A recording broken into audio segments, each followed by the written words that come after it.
بسم اللہ الرحمن الرحیم اللہم صلی علی محمد وعلی آل محمد کما صلیت علی ابراہیم وعلی آل ابراہیم انک حمید مجید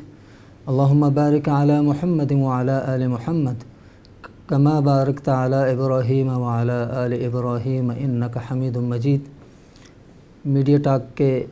ایک نئے پروگرام کے ساتھ میں ہوں حفیظ عثمانی۔ آج ہم بات کریں گے ایک اہم دینی شرعی عمل قربانی کے حوالے سے، قربانی کی اہمیت، قربانی کی فضیلت، قربانی کے حوالے سے جو عمومی معاشرے میں مختلف قسم کی باتیں پائی جاتی ہیں اور اشکالات ہیں، یہ مختلف لوگوں کی طرف سے مختلف انداز میں قربانی کی اہمیت کو متاثر کرنے کی کوشش کی جاتی ہے۔ اس موضوع پر ہم گفتگو کریں گے۔ آج ہمارے مہمان ہیں ممتاز اور جید عالم دین، کالم نگار، وفاق المدارس العربیہ پاکستان کے ترجمان، کئی مساجد، مدارس، فلاحی اور سماجی اداروں کے روح رواں، حضرت مولانا عبدالقدوس محمدی صاحب۔ ہم ان سے پوچھیں گے اور جانیں گے کہ قربانی کی اہمیت اور فضیلت کیا ہے اور قربانی کرنا کتنا اہم ہے اور کتنا ضروری ہے۔ سب سے پہلے میں آپ کو خوش آمدید کہتا ہوں اور میں آپ سے پوچھنا چاہوں گا کہ قربانی کی اہمیت کے حوالے سے آپ قرآن و حدیث کی نظر میں آپ ناظرین کو بتائیں کہ یہ کتنا اہم اور کتنا ہی خاص عمل ہے۔ بسم اللہ الرحمن الرحیم۔ اللہ رب العزت آپ حضرات کو جزائے خیر نصیب فرمائیں کہ اس فورم سے قربانی جیسے اہم ترین معاملے پر بر وقت اس پروگرام کا انعقاد کیا گیا۔ جو سوال آپ نے پوچھا اس کے بارے میں اللہ کے حبیب صلی اللہ علیہ وسلم سے حضرات صحابہ رضوان اللہ تعالیٰ علیہم اجمعین نے یہی سوال کیا تھا، سیم سوال تھا، ما هذه الاضاحی یا رسول اللہ، کہ یا رسول اللہ یہ قربانیاں کیا ہیں؟ اللہ کے حبیب صلی اللہ علیہ وسلم نے جواباً ارشاد فرمایا، سنت ابیکم ابراہیم، یہ آپ کے جد امجد حضرت ابراہیم علیہ السلام کی سنت ہے، حضرت ابراہیم علیہ السلام کا طریقہ ہے۔ اور حضرت ابراہیم علیہ السلام نے اللہ رب العزت کے حکم پر، اللہ کی منشا پر، اپنے بیٹے جیسی عزیز از جان، اپنے بیٹے جیسی پیاری چیز کو اللہ کے راستے میں اللہ کے حکم پر قربان کرنے کا عزم کیا۔ دیکھیں ایسا بیٹا کہ جو مدتوں بعد، عرصے کی دعاؤں کے بعد، تمناؤں کے بعد اللہ نے امیدوں کا مرکز بنایا، اس بیٹے کو لے کر، چھری لے کر اس کی گردن پر چلانے کا عزم کرنا، یہ کہنا آسان ہے، ہم سارے کہتے ہیں، پڑھتے ہیں، سنتے ہیں، لیکن اللہ رب العزت نے ہم ساروں کو اولاد دی ہے، اگر اولاد کو ایک کانٹا بھی چبھ جائے تو آدمی کی کیا کیفیت ہوتی ہے۔ اور اپنے بیٹے کو چھری لے کر ذبح کرنے کے لیے کھڑا ہو جانا، یہ ایسا معاملہ ہے کہ جو حضرت ابراہیم علیہ السلام ہی کر سکتے تھے، یا اللہ رب العزت کے جو جلیل القدر پیغمبر ہوتے ہیں انہی کا یہ حوصلہ ہوتا ہے، ایک عام انسان کے بس کی بات نہیں۔ تو انہوں نے اللہ رب العزت کی بارگاہ میں اپنے بیٹے کی قربانی دینے کا فیصلہ فرمایا، اور آخری لمحے تک صرف باپ نے نہیں بلکہ بیٹا کیا کہہ رہا ہے کہ اے ابا جان، آپ کو اللہ رب العزت کی طرف سے جو حکم دیا گیا آپ کر گزریے، آپ مجھے صبر کرنے والا پائیں گے۔ اب آپ دیکھیں کہ بیٹا بھی قربان ہونے کے لیے تیار، والد بھی قربان کرنے کے لیے تیار۔ ایسا نمونہ، ایسی مثال انسانیت کی تاریخ میں کہیں پر بھی نہیں ملتی۔ اللہ رب العزت نے کرم فرمایا کہ جب ان کا عزم، جب ان کا فیصلہ، جب ان کی قربانی کا جذبہ ہو گیا تو اس کے بعد پھر اللہ کا یہ ضابطہ ہے، لن ینال اللہ لحومها ولا دماؤها ولکن ینالہ التقوی منکم، کہ اللہ تعالیٰ کو گوشت اور خون کی ضرورت نہیں ہے، اللہ رب العزت کو کسی کی گردن کٹانے کی ضرورت نہیں ہے، وہ جذبے دیکھتا ہے، وہ اخلاص دیکھتا ہے، اس کی نگاہ دلوں پر ہوتی ہے۔ ان اللہ لا ينظر الى صورکم واموالکم ولکن ينظر الى قلوبکم واعمالکم، کہ اللہ تعالیٰ کو نہ مال چاہیے، نہ انسانوں کی شکلوں سے اللہ تعالیٰ کو کوئی غرض ہے، بلکہ اللہ تعالیٰ لوگوں کے دلوں کے جذبے، لوگوں کا اخلاص اور لوگوں کے جو اعمال ہیں وہ اللہ رب العزت کی نظر میں اہمیت رکھتے ہیں۔ تو حضرت ابراہیم علیہ السلام نے اپنے بیٹے کی قربانی کا یہ جو فیصلہ کیا، اس فیصلے کے اوپر اللہ رب العزت نے جس محبت کا، جس رحمت کا اظہار کیا اور جو تمغہ انہیں عطا فرمایا، اس تمغے کی یاد ہے، وہ اعزاز ہے کہ اللہ کا ایک ایسا بندہ کہ جو اپنے رب کے امتحان میں ایسا سرخرو ہوا، ایسے انداز سے اس نے ٹاپ کیا اس امتحان کو کہ اللہ نے ساری انسانیت کو اس کام پہ لگا دیا۔ اللہ کو وہ ادا اتنی پسند آئی کہ اللہ نے سارے انسانوں کو اس پر لگا دیا۔ اب علماء کرام نے ایک عجیب بات لکھی ہے، فرمایا کہ انسان کا جذبہ یہ ہونا چاہیے کہ اگر اللہ تعالیٰ ہمیں اپنے بیٹے ذبح کرنے کا حکم دیتے تو ہم اس کے لیے بھی تیار ہوتے، کیونکہ بیٹے ہمارے نہیں، اللہ کی چیز ہے۔ اور آپ نے دیکھا ہوگا ہمارے ہاں دیہی علاقوں میں، پہاڑی علاقوں میں ایک بڑی اچھی بات ہے، آپ کسی بزرگ سے، کسی خاتون سے پوچھیں کہ جی آپ کے بچے کتنے، تو وہ آگے سے کہتے ہیں جی ہمارا کیا ہے، اللہ کی چیز ہے۔ تو یہ جو بات ہے نا، ہمارا کیا ہے، اللہ کی چیز ہے، یہ ہر چیز کے معاملے میں ہماری سوچ ہونی چاہیے۔ وہ جانور ہیں، وہ بچے ہیں، وہ اولاد ہے، وہ کاروبار ہے، جو کچھ ہے وہ ہمارا نہیں ہے، اللہ رب العزت نے دیا، اور اگر اللہ رب العزت کی طرف سے اس کی قربانی کا تقاضا آئے گا ہم اس کے لیے حاضر۔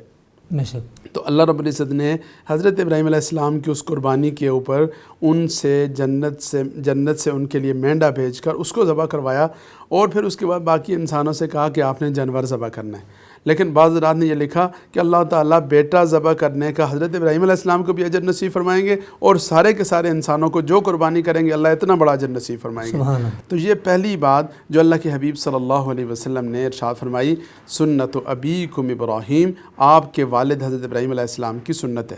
دوسری بات کہ صحابہ کرام نے عرض کیا یا رسول اللہ کہ ہمارے لیے اس میں کیا ہے، ہمارے لیے اس میں فضیلت کیا ہے، اجر و ثواب کیا ہے؟ تو اللہ کے حبیب صلی اللہ علیہ وسلم نے ارشاد فرمایا، لکل شعرۃ صدقہ، لکل شعرۃ حسنہ،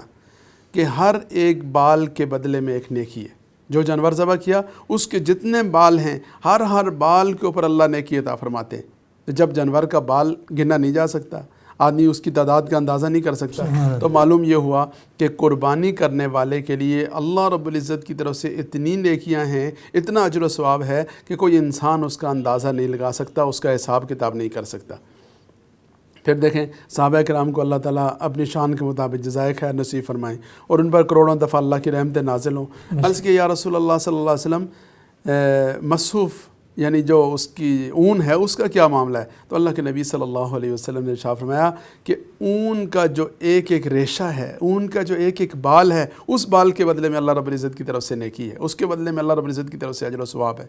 تو یہ اللہ کے حبیب صلی اللہ علیہ وسلم اس قربانی کے بارے میں بشارت ارشاد فرما رہے ہیں، اور پھر فرمایا کہ یہ جو قربانی کا جانور ہے یہ انسان کے لیے پل صراط سے جنت میں جانے کی سواری ہے۔ سبحان اللہ۔ یعنی جنت میں لے جانے کا ذریعہ ہے کہ ایک آدمی نے سال میں ایک دفعہ جب اللہ کا حکم آیا تو اس نے اپنی خوشی کے ساتھ، اپنی رضامندی کے ساتھ، اپنے رب کی محبت میں، اپنے رب سے تعلق میں، اپنے لیے اپنے جو ہے وہ حلال کی کمائی میں سے اللہ رب العزت کی بارگاہ میں قربانی دینے کا ارادہ کیا، تو اس پر اللہ رب العزت اس قربانی کو اس کے لیے جنت میں جانے کا ذریعہ بنائیں گے، اس کی جنت کی سواری بنا دیں گے۔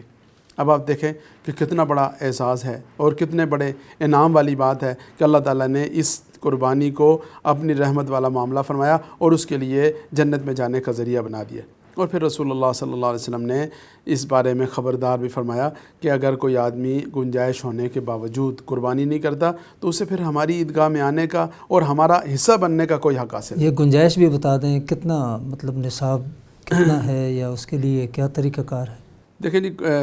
قربانی کے لیے آدمی کا صاحب نصاب ہونا ضروری ہے۔ صاحب نصاب ہونے سے مراد ہے، جیسے آپ نے سنا ہوگا کہ زکوٰۃ کا جو نصاب ہے وہ 52.5 تولے چاندی، 7.5 تولے سونا۔ تو 52.5 تولے چاندی یا 7.5 تولے سونا مالیت کی رقم اگر کسی کے آدمی کے پاس ہو، اتنا سونا ہو، اتنا مال تجارت ہو، اتنی نقد رقم موجود ہو، یا زائدہ ضرورت اشیاء ہوں۔ زائدہ ضرورت اشیاء سے مراد ہے کہ ایسی چیزیں کہ جو انسان کی بنیادی ضروریات میں سے نہیں آتی، پورا سال ان کے استعمال کرنے کی نوبت بسا اوقات نہیں آتی۔ آپ نے دیکھا ہوگا ہمارے ہاں غیر ضروری چیزیں جو ہے وہ ہوتی ہیں، غیر ضروری ہماری ضرورت سے اضافی گھر ہوتے ہیں، گاڑیاں ہوتی ہیں۔ تو یہ جو گھر اور گاڑیاں ہیں ان میں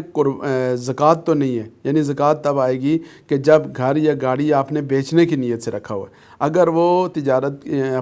اپنے استعمال کے لیے ہے یا یا وہ کرائے پر دیا ہوا ہے تو اس کی آمدن جو ہے اس میں سے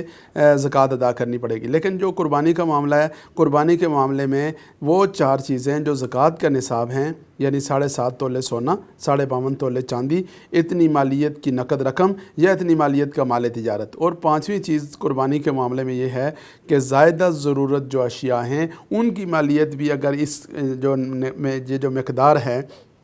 یہ جو نصاب ہے، اگر اس تک پہنچ جائے گی تو قربانی کرنا لازم ہو جائے گا۔ اور ہمارے ہاں الحمدللہ اکثر لوگ ایسے ہیں کہ جن کے اوپر قربانی دینا لازم ہوتا ہے، اور خاص طور پر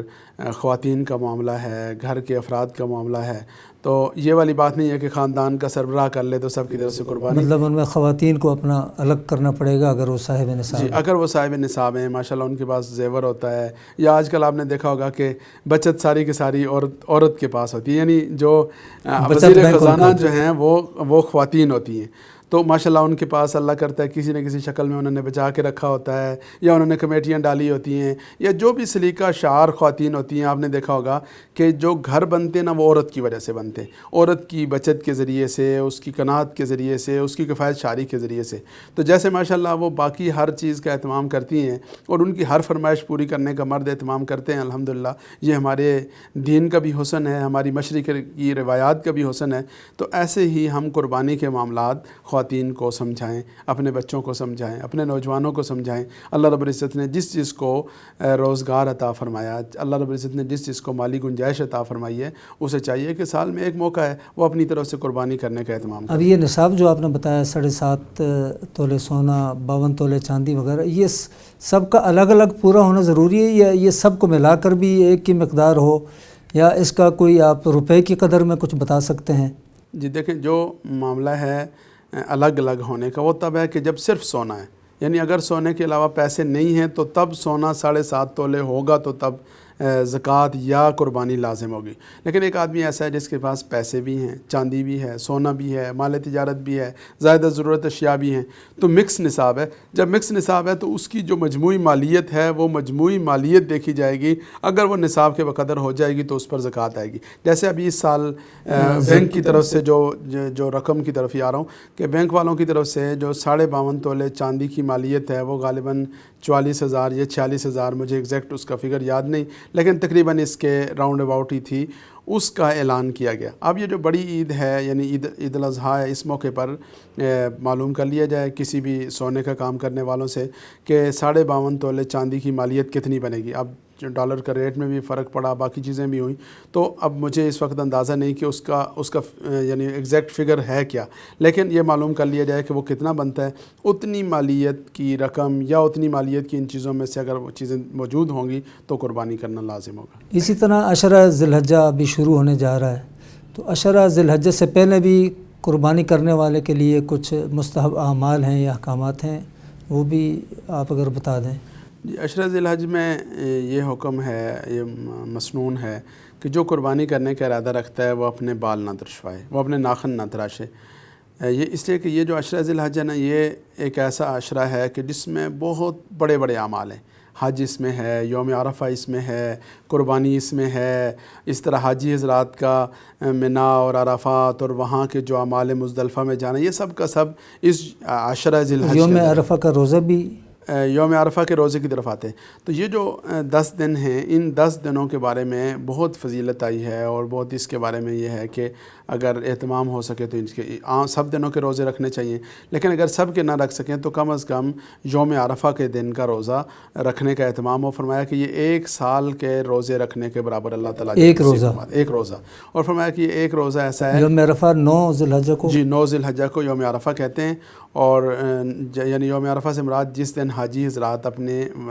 یوم عرفہ یعنی میدان عرفات میں جمع ہوتے ہیں۔ اب یہاں بہت سارے حضرات کہتے ہیں کہ جی ان کا یوم عرفہ اور دن ہے، ہمارا یوم عرفہ اور دن ہے، تو یاد رکھیں کہ ہمارا یوم عرفہ وہی ہے جو ہمارا، یعنی ہمارا 9 ذی الحجہ یوم عرفہ ہے۔ لیکن بعض حضرات کا ذوق ہوتا ہے، وہ کہتے ہیں جی چونکہ آج حاجی وہاں جمع ہوئے تو ہم اس دن کا بھی روزہ رکھیں گے، تو 8 ذی الحجہ جسے یوم ترویہ بھی کہتے ہیں، تو اس کا بھی روزہ رکھ لیا جائے، 9 کا بھی روزہ رکھ لیا جائے۔ لیکن 10 ذی الحجہ یعنی جو ایام تشریق ہیں ان کا روزہ رکھنے کی ممانعت ہے، اس لیے کہ وہ اللہ رب العزت کی طرف سے مہمان نوازی کے دن ہیں، خوشی اور مسرت کے دن ہیں، تو ان دنوں میں روزہ نہیں ہے۔ ان دنوں میں اللہ رب العزت نے یہ جو قربانی کی شکل میں اپنے بندوں کے لیے مہمان نوازی کا بندوبست کیا، اس سے فائدہ اٹھانا چاہیے، اسے کھانا چاہیے، لیکن اس سے پہلے کے جو 9 ایام ہیں ان 9 ایام کا روزہ رکھا جائے۔ اسی طرح ان 9 ایام میں اپنے ناخن اور بال نہ ترشوائے جائیں۔ میں یہ عرض کر رہا تھا کہ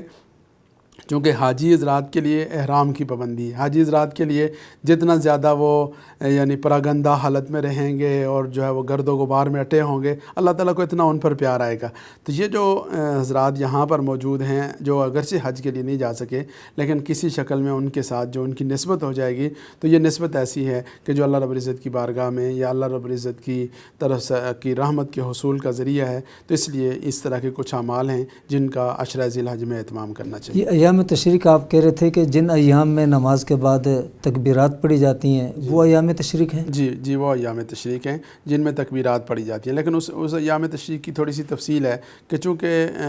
جو تکبیرات پڑھی جاتی ہیں ان کا آغاز بس اوقات 9 ذی الحج سے ہو جاتا ہے، لیکن جو 10 ذی الحج ہے، 11 اور 12 یعنی جو قربانی کے 3 دن ہیں، ان 3 دنوں کے اندر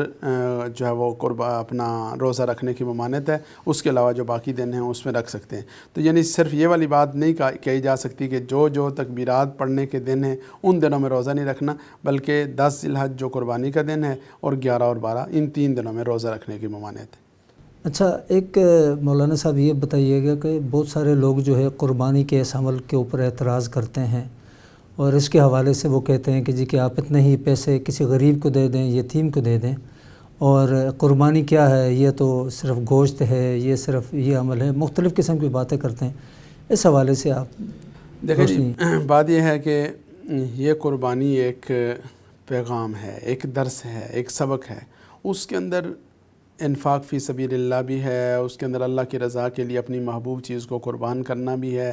آپ نے دیکھا ہوگا کہ ہمارے ہاں ہفتہ صفائی منایا جاتا ہے، تو کوئی بھی یہ نہیں کہتا کہ جی ہفتہ صفائی ہے تو آپ نے باقی پورا سال گندہ رہنا ہے، نہیں، ایسا نہیں ہے۔ یہ ہفتہ صفائی کا مطلب یہ ہے کہ آپ نے پورا سال صاف رہنے کا درس دینا ہے۔ اسی طرح یہ جو قربانی ہے، قربانی کا مطلب یہ نہیں کہ ایک دن قربانی ہے، قربانی کا مطلب یہ نہیں کہ جانور کے اوپر خرچ کرنا ہے۔ اس کا مطلب یہ ہے کہ آپ نے پوری زندگی یہ سبق سیکھنا ہے کہ اللہ کا جب حکم آئے گا تو ہم نے اس کے سامنے سرنڈر ہو جانا ہے۔ آپ نے یہ سبق سیکھنا ہے کہ ہم جو چیز قربان کریں گے اس میں دوسرے مسلمانوں کا حصہ ہے، دوسرے انسانوں کا حصہ ہے، تو مجھے اور آپ کو اللہ رب العزت جو وسائل عطا فرمائیں گے وہ صرف ہمارے نہیں، اس میں دوسرے لوگوں کا حصہ ہے۔ جیسے قربانی کے موقع پر ہم کوشش کرتے ہیں کہ گوشت ہر غریب تک پہنچے، ایسے ہمیں پوری زندگی کے لیے یہ پیغام ہے کہ ہم پوری زندگی اس کا اہتمام کریں۔ اور آپ نے دیکھا ہوگا کہ بہت سارے لوگ اس پہ باتیں کرتے ہیں کہ جی آج قربانی پہ اتنے زیادہ پیسے خرچ کرنے کے بجائے آپ فلاں چیز کر لیں، فلاں چیز کر لیں۔ پہلی بات تو یہ ہے کہ یہ والا جو خیال ہے یہ کسی اور موقع پر نہیں آتا۔ شادی کے موقع پر آپ دیکھیں کہ کتنے بھاری اخراجات ہوتے ہیں، ایک لہنگا اور سوٹ خریدنے کے لیے لوگ کیا کرتے ہیں، شادی ہال ہائر کرنے کے لیے کیا کرتے ہیں۔ یہ صرف ایک شادی کی بات کر رہا ہوں، ورنہ گاڑیوں سے لے کر موبائلوں سے لے کر ہر ایک چیز میں جو بے تحاشا اخراجات ہوتے ہیں، یا مختلف موقعوں پہ آتش بازی اور پتہ نہیں کیا کیا، اللہ تعالیٰ معاف فرمائے، ہمارے یہاں بہت ساری ایسی چیزیں جو گناہ والی بھی ہیں، وہ بھی اس پہ بھی لوگ خرچ کرتے ہیں۔ لیکن کسی بھی ایسی چیز میں کبھی آپ نے نہیں سنا ہوگا کہ ایسا کوئی بھاشن دیا جائے یا ایسا لیکچر دیا جائے کہ جی آپ غریبوں کی مدد کیوں نہیں کرتے۔ یہ ساری کی ساری مدد آ کر قربانی کے موقع پر یاد آتی۔ تو یہ تجربے میں آیا اور دیکھنے میں یہ آیا کہ دیکھیں جو لوگ قربانی کرتے ہیں، جو لوگ زکوٰۃ ادا کرتے ہیں، وہی لوگ الحمدللہ غریبوں کی مدد میں بھی پیش رہتے ہیں، اور جو باتیں کرتے ہیں وہ صرف باتیں کرنے والے ہوتے ہیں۔ جو لوگ حج عمرے کے لیے جاتے ہیں انہی کے اندر یہ جذبہ ہوتا ہے کہ جی غریبوں کی ضروریات کا بھی خیال رکھیں۔ تو ان چیزوں کا آپس میں موازنہ نہیں، یعنی یہ نہیں کرنا چاہیے کہ یہ نہ کریں تو یوں کریں۔ بنیادی طور پر یہ فکر ہے، بنیادی طور پر یہ سوچ ہے، یہ احساس ہے۔ یہ احساس جس کو نصیب ہو جائے گا تو اللہ تعالیٰ اسی کو قربانی کی توفیق بھی نصیب فرمائیں گے، اور اسی کو اپنے بندوں کی ضروریات کا خیال رکھنے کی بھی تلقین انشاءاللہ عزیز فرمائیں گے۔ تو پہلی بات یہ اچھی طرح سے ذہن نشین کر لینی چاہیے کہ ایک بندے کا کام ہے کہ وہ اپنے رب کے حکم کی تعمیل کرے، وہ اپنے آقا صلی اللہ علیہ وسلم کی سنت کو پورا کرے، اور حضرت ابراہیم علیہ السلام کی جو سنت ہے، جو شاعر اسلام میں سے ہے، اس کو زندہ رکھنے کا اہتمام کیا جائے، اور اس میں خیر ہے۔ دیکھیں آپ نے ایک بڑی مشہور بات سنی ہوگی کہ ایک طریقہ یہ ہے کہ کسی کو مچھلی پکڑ کر دے دیں، اور دوسرا طریقہ یہ ہے کہ اس کو مچھلی پکڑنے کا طریقہ سکھا دیں۔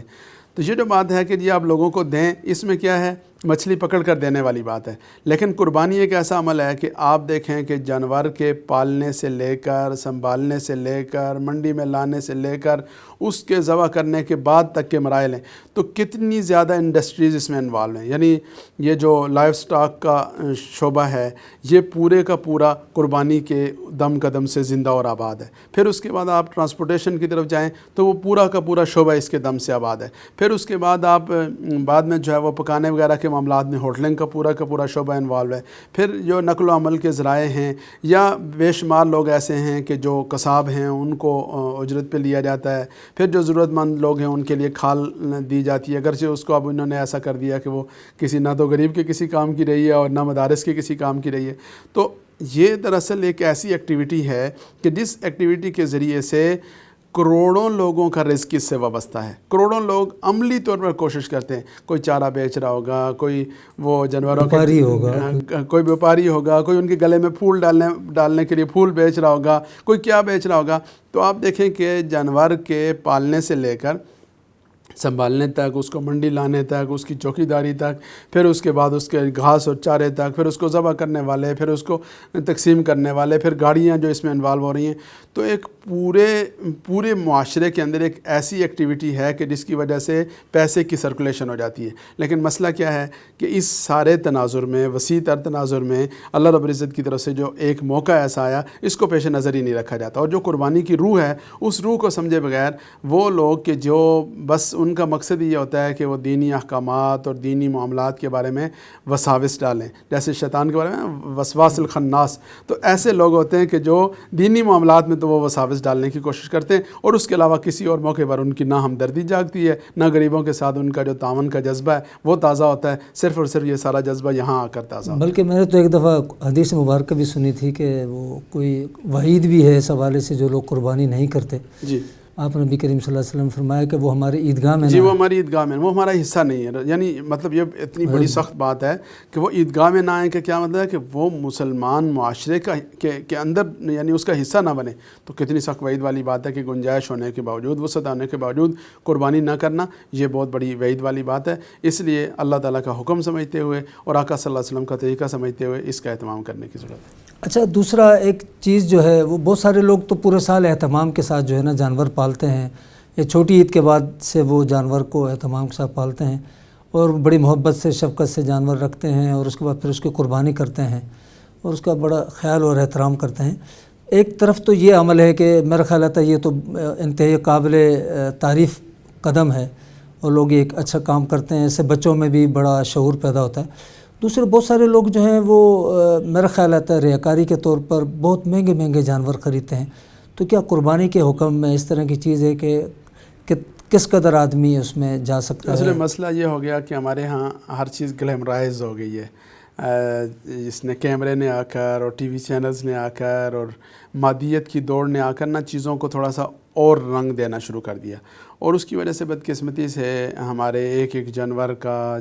جس انداز سے تشہیر کروائی جاتی ہے، بہت افسوسناک طرز عمل ہے، اور پھر بہت بھاری رقم اس کے اوپر لگانا۔ اللہ کے حبیب صلی اللہ علیہ وسلم نے ارشاد فرمایا، من صلی یرائی فقد اشرک ومن صام یرائی فقد اشرک۔ جس آدمی نے ریاکاری کی نیت سے نماز پڑھی، ریاکاری کی نیت سے روزہ رکھا، اس نے شرک کا ارتکاب کیا۔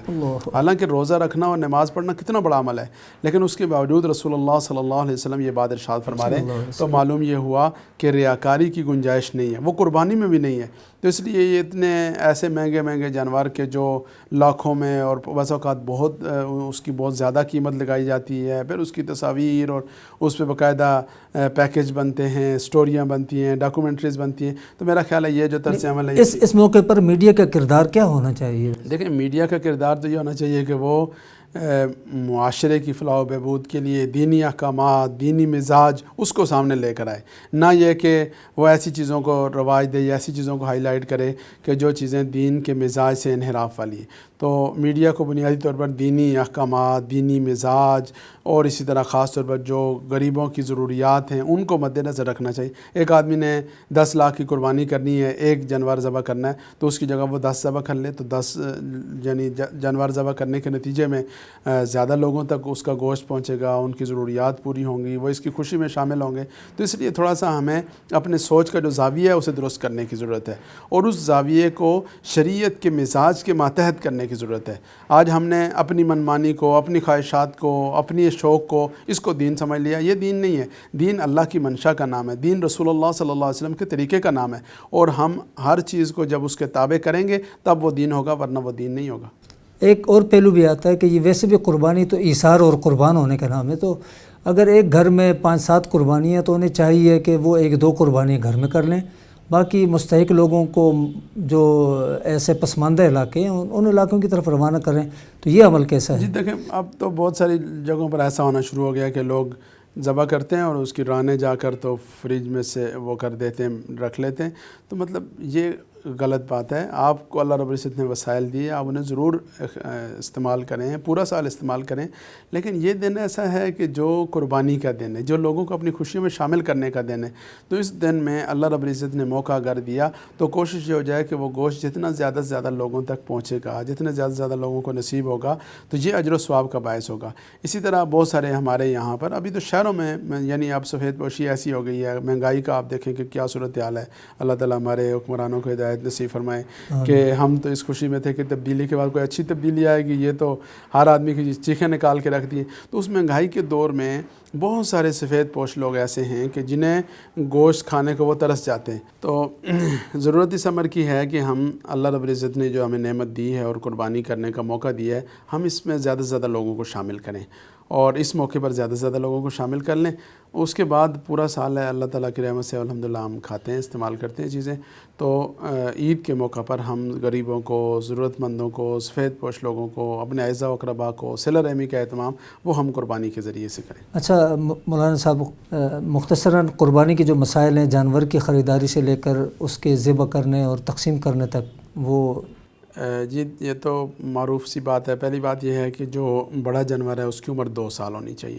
اور جو چھوٹا بڑے جانور سے مراد ہے گائے، بیل وغیرہ، اور جو بکرا ہے اس کی عمر 1 سال ہونی چاہیے۔ 1 سال سے کم عمر کا جو بکرا ہوگا اس کی قربانی نہیں لگے گی۔ اسی طرح جو بڑا جانور ہے وہ 2 سال سے کم اگر اس کی عمر ہوگی تو اس کی قربانی نہیں ہوگی۔ تو سب سے پہلی چیز تو عمر کا خیال ہو۔ دوسرے نمبر پر یہ ہے کہ اس میں کوئی ایسا عیب نہ ہو کہ جس عیب کی وجہ سے وہ قربانی کے قابل نہ ہو، مثلاً اس میں کوئی زخم نہ ہو، کوئی اس کا جسم کا کوئی عضو کٹا ہوا نہ ہو، کوئی ٹوٹا ہوا نہ ہو۔ اور یہ جو کٹا ہوا ٹوٹا ہوا ہونا ہے، یہ والی بات علماء کرام سے پوچھ لی جائے، اس سے کہ ہر ایک کی نوعیت ہے، تفصیل ہے، وہ تفصیل ساری کی ساری اس ایک پروگرام میں شاید بیان نہیں کی جا سکتی، تو اپنے مستند علماء کرام سے رہنمائی ضرور حاصل کی جائے۔ پھر اس کے بعد اس جانور کو، جو بڑا جانور ہے اس میں 7 حصے ہوتے ہیں، یعنی 7 لوگ شامل ہو سکتے ہیں اور ہر ایک کی طرف سے قربانی ہو جائے گی۔ اور جو چھوٹا جانور ہے وہ 1 آدمی کی طرف سے، یعنی بکرے وغیرہ کی جو قربانی ہے وہ 1 آدمی کی طرف سے ہوگی، 7 آدمیوں کی طرف سے نہیں ہوگی۔ پھر اس کے بعد جو اہم بات ہے وہ یہ ہے کہ قصاب دیکھ لیا جائے کہ بس اوقات عید کے موقع پر کرسچن اور اس طرح کے لوگ جو ہے وہ بھی قصاب بن کر آ جاتے ہیں، تو یہ خیال رہے کہ ذبیحہ مسلمان کا جائز ہے۔ جو کرسچن ہیں، دوسرے لوگ ہیں، وہ اور خدمت تو ضرور کریں، ان کا خیال بھی رکھنا چاہیے۔ یہ مطلب نہیں ہے کہ ان کا خیال نہ ہو یا ان کا تعاون نہ ہو، ضرور ان کا خیال رکھا جائے، لیکن جو ذبح ہے یعنی جو قصاب ہے اس کا خیال رہے کہ وہ مسلمان ہو اور اس کا جو ذبیحہ ہے وہ درست ہو۔ اور اس کے بعد جو جانور کو ذبح کیا جائے تو اس کا گوشت مستحب یہ ہے کہ 3 حصوں میں تقسیم ہو۔ ایک حصہ اپنے لیے استعمال کر سکتے ہیں، ایک حصہ اپنے رشتہ داروں اور عزیزوں کے لیے، اور ایک حصہ ضرورت مندوں میں تقسیم کر دیا جائے۔ اور اگر سارا تقسیم کر دیا جائے تو بہت اچھی بات ہے، تھوڑا بہت اس میں ضرورت اپنے لیے رکھ لیں، باقی جتنا زیادہ سے زیادہ لوگوں تک پہنچ جائے انشاءاللہ العزیز وہ اجر و ثواب کا باعث ہوگا۔ اس طرح قربانی کی جو کھال ہے اسے خود نہیں استعمال کر سکتے، وہ جہاں کوئی مستحق جگہ ہے، اگر اعزاء و اقرباء میں سے کوئی مستحق ہے انہیں دیں، ورنہ دینی مدارس کو دیں۔ اور اس کے ساتھ ساتھ ایک بات بہت ضروری یہ ہے کہ جو بھی صاحب نصاب ہیں سب کی طرف سے قربانی ہوگی۔ یہ بات نہیں ہے کہ 7 دفعہ قربانی دے دی تو آپ بری ذمہ ہو گئے۔ جب نصاب کے مالک ہیں، خواہ اللہ تعالیٰ نے 50 سال تک صاحب نصاب بنائے بنایا تو 50 قربانیاں ہوں گی، 7 قربانیاں دینے کے بعد بری و ذمہ نہیں ہوگے۔ خاندان کے سربراہ کی قربانی سب کی طرف سے قربانی نہیں ہوئی، اپنے اپنے حصے کی قربانی دینی ہے۔ اللہ تعالیٰ نے جس چیز کو صاحب نصاب بنایا، یہ گنجائش دی، اسے قربانی دینی چاہیے۔ اگر وہ گنجائش نہ ہوتی تو وہ کیا کر سکتا تھا؟ اس لیے اللہ تعالیٰ کا شکر ادا کرتے ہوئے اللہ رب العزت کی طرف سے آنے والا یہ جو فریضہ ہے اسے ادا کرنے کا اہتمام کرنا چاہیے۔ قربانی کے موقع پر وہاں اہل خانہ کا ہونا، موجود ہونا، یا اس کی اہمیت کے حوالے سے آخری سوال کوئی ضروری نہیں ہے کہ اہل خانہ موجود ہوں، لیکن یہ ہے کہ معلوم ہونا چاہیے جس کی طرف سے قربانی ہو رہی ہے اسے پتہ ہو کہ میری طرف سے قربانی ہو رہی ہے، اور قربانی کی نیت ہو، اور نیت صرف قربانی کی یعنی خالص نیت ہونی چاہیے، اس میں یہ نہ ہو کہ گوشت مل جائے گا یا کوئی اور چیز۔ نیت کا معاملہ بہت دین کے میں اہمیت والا ہے، اس کو پیش نظر رکھنے کی ضرورت ہے۔ اسی طرح جانور ذبح کرتے وقت اس بات کا خیال رہے کہ اس جانور کو قبلہ رخ کر کے لٹائیں، چھری تیز ہونی چاہیے اور تکبیرات ضرور پڑھیں، یعنی ذبح کرنے والا بھی پڑھے اور جو 7 لوگ موجود ہیں وہ سارے پڑھیں۔ بس اوقات ایسا ہوتا ہے کہ بعض پروفیشنل لوگ جلدی جلدی میں ذبح کرتے ہوئے تکبیر تک نہیں کہتے۔ بعض لوگ ایسے ہوتے ہیں کہ جو ٹھیک ہے وہ یعنی عید والے دن انہوں نے کر لیا کہ اسی دن کے وہ قصاب، موسمی قصاب جس کو کہتے ہیں، وہ بن گئے اور انہیں پتہ ہی نہیں ہے، وہ حواس باختہ ہیں، وہ تکبیر نہیں کہتے۔ تو